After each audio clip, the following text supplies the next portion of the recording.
আসসালামু আলাইকুম। দেশ ও দেশের বাহির থেকে যারা আমার ভিডিওটি দেখছেন সবাইকে জানাচ্ছি বাংলার কৃষি ও বাজার ইউটিউব চ্যানেলের পক্ষ থেকে আন্তরিক শুভেচ্ছা।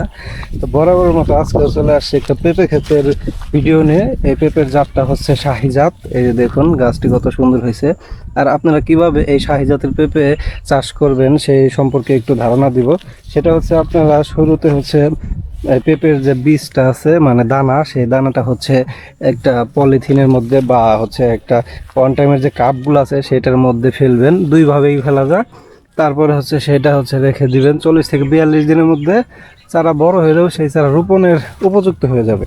তারপরে হচ্ছে যে এরকম জমিতে হচ্ছে লাইন করে হচ্ছে আপনারা রোপণ করবেন। এই চারাগুলো দেখুন গাছটা কত সুন্দর, কত বড় হয়ে গেছে অল্প দিনে। তো এভাবে রোপণ করার হচ্ছে আপনার 9 থেকে 10 মাসের মধ্যে হচ্ছে গাছে ফল আসবে। আর এই গাছে এখনো হচ্ছে ফল আসে না, যেহেতু এটা আর একটু সময় পরে ফল আসবে। এই যে দেখুন কিছু কিছু ফল আসছে, এই যে দেখতে পাচ্ছেন, মানে ছোট ছোট হচ্ছে ফুল আসতেছে। ছোট গাছ দেখুন, এই যে এত অল্প মানে এত ছোট গাছের মধ্যে সুন্দর ফুল আসছে। এই যে দেখুন এটা হচ্ছে ফুল।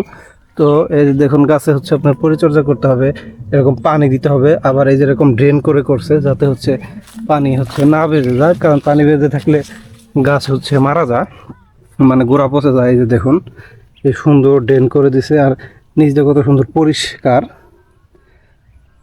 তো 9 থেকে 10 মাসের মধ্যে যে ফল আসে, এই যে দেখুন এটাই কত ফল ধরছে, মানে এই যে ফুল এইগুলো থেকে হচ্ছে ফল আসবে। এই যে দেখুন অনেক চমৎকার।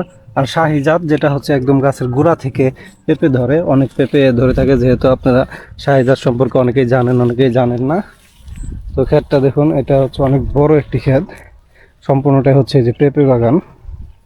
দেখুন কি চমৎকার এই গাছটা দেখুন, মানে খুবই সুন্দর। এই যে অসংখ্য ফুল ধরছে, মানে এইগুলা হচ্ছে ফল আসবে। আর এই ফলগুলা হচ্ছে এক একটা গাছে 1 থেকে 1.5 মণ হচ্ছে পেঁপে ধরে। এই দেখুন, তো আপনার হচ্ছে মাসে 2 বার 3 বার এরকম সেচ দিবেন। সেচ দিলে হচ্ছে গাছের সাইজগুলো খুবই বড় হয়। এই দেখুন এই গাছটা কত সুন্দর চমৎকার। তো ভিডিওটি কেমন আছে সবাই কমেন্টস করে জানাবেন। আজকের মতো বিদায় নেব, পরবর্তী দেখা হবে নতুন কোনো জায়গায় নতুন কোনো ভিডিও নিয়ে। সেখান থেকে সবাই ভালো থাকবেন, সুস্থ থাকবেন। আল্লাহ হাফেজ।